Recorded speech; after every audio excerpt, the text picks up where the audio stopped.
కేవలం 7,999K up to 10 kgs వరకు బరువు తగ్గి అధిక బరువు నుంచి వచ్చే ప్రధాన సమస్యలను దూరం చేసుకోండి.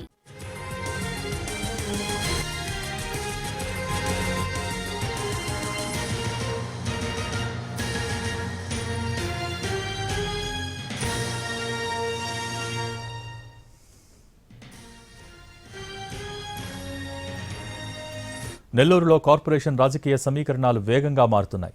మేయర్పై అవిశ్వాస తీర్మానం వేళ అధికార పార్టీ వ్యూహాత్మకంగా అడుగులు వేస్తోంది. 42వ డివిజన్ వైసీపీ కార్పొరేటర్ కరీముల్లా టీడీపీలో చేరారు. రాజధాని అమరావతిలో మంత్రి నారాయణ సమక్షంలో ఆయన పచ్చకండువా కప్పుకున్నారు. ఇప్పటికే 38 మంది కార్పొరేటర్లను క్యాంపుకు తరలించింది. మరో 2 కార్పొరేటర్ల చేరికతో టీడీపీ బలం 40కి పెరిగింది.